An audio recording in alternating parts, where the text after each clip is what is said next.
আওয়ামী লীগ যারা দেশটাকে এইভাবে হত্যাযজ্ঞ চালিয়ে ক্ষমতায় থাকতে চেয়েছে, পালিয়ে গেছে, এখন দেশে গুপ্ত হত্যা করছে। গুপ্ত হত্যার জন্য লোকজন ভাড়া করছে এবং তারা মানুষকে হত্যার চেষ্টা করে যাচ্ছে। ওসমান হাদির উপরে যে হামলা হলো সেটা তো পরিষ্কারভাবে আমাদের সামনে দেখিয়ে দিয়েছে এবং তারা বলছে রাজনৈতিক নেতা প্রার্থী তাদেরকে তারা হত্যা করবে। এখন এইটাও সুযোগ পেয়েছে, কারণ হচ্ছে এখানে অভ্যুত্থানকারী শক্তিরা নিজেদের দলীয় স্বার্থকে এমনভাবে সামনে নিয়ে আসছেন এবং এমনভাবে তারা প্রতিযোগিতা করছেন যে এখন যে আমরা একটা গণতান্ত্রিক উত্তরণের কালে আছি, বিচার, সংস্কার, নির্বাচন, এটা যে একটা জাতীয় কর্তব্য, জাতীয় পুনর্গঠনের কাজ, সেই কাজটি তো বলে গেছেন। রাজনৈতিক দলগুলোর মধ্যে কোন কোন দলকে দেখা যাচ্ছে যে কোনো মূল্যে কোনো একটা দলকে খাটো করে ক্ষমতায় আসতে হবে। ফলে আমরা দেখছি যে কোনো রকম তদন্ত ইত্যাদি এই সব কিছু ছাড়াই তারা আগেভাগেই ঠিক করে নিচ্ছেন কারা দোষী এবং এর ফলাফল হচ্ছে যে দ্বন্দ্ব আরো বাড়ছে, অস্থিরতা আরো বাড়ছে এবং যারা অরাজকতা তৈরি করতে যাচ্ছে তারা অরাজকতা তৈরি করতে সফল হচ্ছে। ফলে মূল লক্ষ্যটা হচ্ছে অভ্যুত্থানের অর্জন ব্যর্থ করে দেওয়া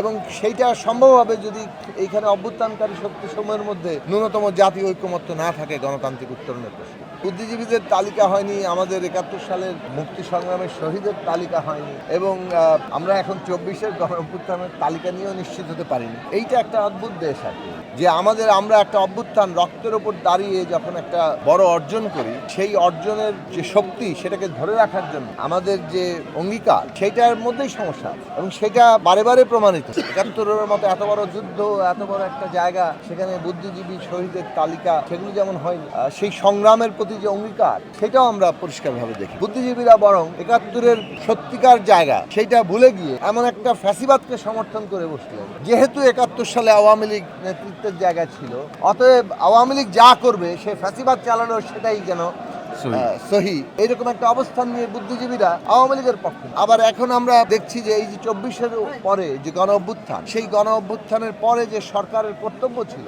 যে আমাদের শহীদের তালিকা যথাযথভাবে নিরূপণ করা, প্রত্যেক শহীদের মর্যাদা রাষ্ট্রীয়ভাবে নিশ্চিত করা, আহতদের দায়িত্ব গ্রহণ করা, শহীদ পরিবারের দায়িত্ব গ্রহণ করা, এই সমস্ত জায়গাগুলো খুব গুরুত্বপূর্ণ ছিল। আমরা গণসংহতি আন্দোলন জিএসএ পরিষ্কার করে শুরু থেকে এগুলো বলে আসছি যে এইটা হচ্ছে আমাদের প্রথম কর্তব্য, কারণ এটার মধ্য দিয়ে আমাদের অভ্যুত্থানের যে শক্তি সেইটাকে আমরা জাতীয়ভাবে যে ধারণ করি সেই জায়গাটা তৈরি হয়, সেটাও আমরা করতে পারলাম। আমরা বলেছি যে একটা ন্যূনতম জাতীয় ঐক্যমত্যের মধ্য দিয়ে আমাদেরকে এই গণতান্ত্রিক উত্তরণ দিতে হবে। হ্যাঁ, নির্বাচন ইত্যাদি প্রতিযোগিতা থাকবে, কিন্তু সেইটা এখন আমাদেরকে এমনভাবে আমাদের ঐক্যকে ছাপিয়ে গেলে আমরা অভ্যুত্থানকে বিপদগ্রস্ত করব। আজকে সেই পরিস্থিতি তৈরি হয়েছে। এখন আমাদের প্রয়োজন হচ্ছে ঐক্যবদ্ধভাবে বাংলাদেশের গণতান্ত্রিক উত্তরণের কাজটা করা। যে প্রশ্নটা এখানে করা হয়েছে যে বুদ্ধিজীবিতা খুব জরুরি, কারণ চিন্তার জায়গা যদি না থাকে, দিশা যদি আমাদের সামনে না থাকে, তাহলে তো আমরা পথ হারানোর জায়গা থাকে।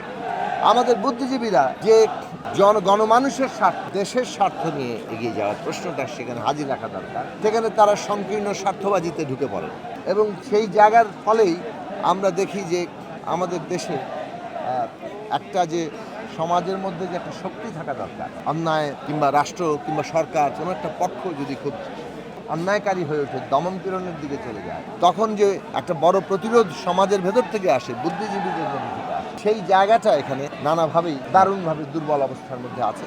তো বুদ্ধিজীবিতা কিসের পক্ষে সেটার উপর নির্ভর করে। জনগণের পক্ষে, দেশের মানুষের মুক্তির পক্ষে, দেশের পক্ষে বুদ্ধিজীবিতা তৈরির যে লড়াই হয়েছিল এবং বুদ্ধিজীবীরা সেই অবস্থান নিয়েছিলেন বলেই তাদেরকে জীবন দিতে হয়েছে এবং সেই ধারাটা গড়ে উঠবে যদি বুদ্ধিজীবীরা জনগণের পক্ষে, জনগণের মুক্তির পক্ষে তাদের ভূমিকা রাখে।